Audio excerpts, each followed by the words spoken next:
দুজনেই বাংলা টেলিভিশনের জনপ্রিয় তারকা। একজন হলেন অভিনেত্রী সোনামণি সাহা এবং আরেকজন হলেন অভিনেতা হানি বাফনা। এই দুজনকে আমরা প্রথমবার জুটিবাঁধতে দেখেছি স্টার জলসা শুভবিবাহ ধারাবাহিকে। এই ধারাবাহিকটি তো শুরু থেকেই দর্শকদের খুবই প্রিয় ছিল, কিন্তু এই ধারাবাহিকের ওপর একের পর এক অবিচার হচ্ছে। প্রথমে এই ধারাবাহিকে টাইম স্লট পাল্টে দেওয়া হলো, ধারাবাহিকটিকে প্রাইম স্লট থেকে সরিয়ে দিয়ে নন প্রাইম স্লটে পাঠিয়ে দেওয়া হলো। তারপর ওই ধারাবাহিকের স্লটে যে ধারাবাহিকটিকে আনা হলো, সেই ধারাবাহিকটি কিন্তু শুভবিবাহ ধারাবাহিকের মতো টিআরপি দিতে পারলো না। সেই নিয়ে তো দর্শকদের অনেক অভিযোগ ছিলই। তারপরে এবার শুভবিবাহ ধারাবাহিকে দর্শকদের জন্য আবারও একটা খারাপ খবর সামনে এলো। এবার খবর পাওয়া যাচ্ছে যে এই নন প্রাইম স্লটে, মানে রাত 10:30 স্লটেও নাকি শুভবিবাহ ধারাবাহিকটি বেশি দিন সম্প্রচার হবে না। স্টার জলসায় খুব শীঘ্রই আরও অনেকগুলি নতুন ধারাবাহিক আসতে চলেছে, আর সেই নতুন ধারাবাহিকগুলোকেই প্রাইম স্লটে দেওয়া হবে।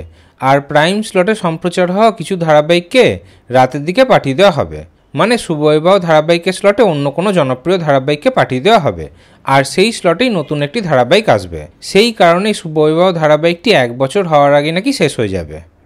তবে সোশ্যাল মিডিয়াতে এই খবর ছড়িয়ে পড়ার পর অনেক দর্শকরাই বলছে যে শুভবিবাহ ধারাবাহিক শেষ হয়ে গেলেই ভালো।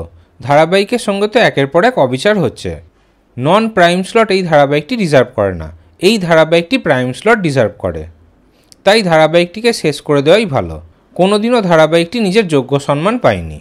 তবে আপনাদেরকে বলে দিই যে এক্ষুনি কিন্তু শুভবিবাহ ধারাবাহিকটি শেষ হবে না, শেষ হলেও এপ্রিল মে মাসে শেষ হবে। তাহলে এই পুরো বিষয়ে আপনাদের কি মতামত কমেন্টে অবশ্যই জানাবেন। বাংলা সিরিয়ালে নিত্য নতুন আপডেট পেতে চ্যানেলটি সাবস্ক্রাইব করে নিন।